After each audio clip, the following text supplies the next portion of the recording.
صباح يوم الاثنين 9 فبراير 2026 مع الأذان ديال الفجر طلعت روح هادئة إلى بارئها. توفي الفقيه العلامة الزاهد علال بن العسري البوفي رحمه الله عن عمر ناهز 90 سنة. توفي بعد حياة مباركة قضاها في خدمة كتاب الله وتربية الأجيال عليه. أنا ما كنعرفوش وما عمري كنت نعرفو لولا ديك الصور اللي انتشرت للجنازة ديالو المهيبة البارح. سبحان الله، مشاهد غير عادية بالمرة. حشد غفير من السيارات والدراجات النارية وعدد كبير من الناس والأطفال رافقوا الجنازة ديالو. كأن المدينة كاملة خرجت تودع هذا الرجل البسيط. وتم فهمت معنى المقولة اللي كتقول الجنائز كاشفة لحال العباد. الصحافة الوطنية يا سبحان الله ما ذكرتوش ولو في السطر واحد، ولكن كما كيقولوا شحال من مجهول في الأرض معروف في السماء. هذا الرجل البسيط هذا ما كانش مشهور في الشاشات، ولكن كان علم من أعلام تحفيظ القرآن في المغرب، بلد أهل القرآن، البلد اللي فيه 1.5 مليون حافظ لكتاب الله،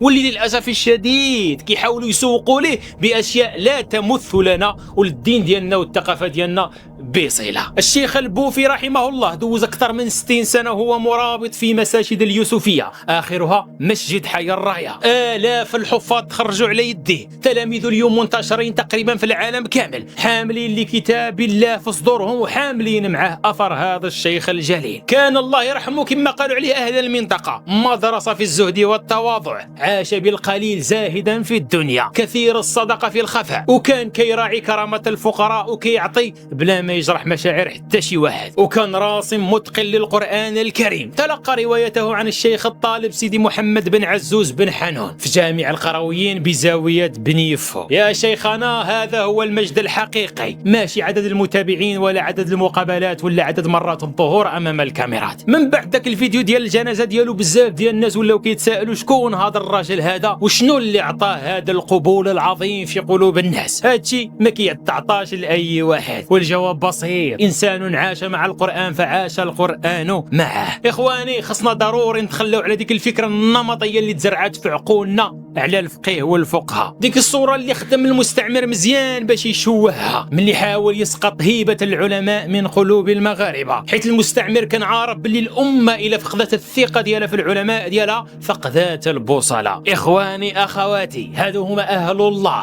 اهل القرآن، خير الناس كما قال عليهم صلى الله عليه وسلم خيركم من تعلم القرآن وعلمه. وفي رمضان ان شاء الله باذن الله عندنا سلسله خاصه للتعريف بعلماء المغرب، العلماء ديالنا الكبار اللي معروفين في العالم كامل ويشد إليهم الرحال، بينما في بلادهم لا أحد ولا أغلب الناس ما كيعرفوهمش، حيث الأمة اللي كتنسى علمائها كتنسى جذورها. رحم الله الشيخ علال ورحم كل من عاش ومات مع القرآن.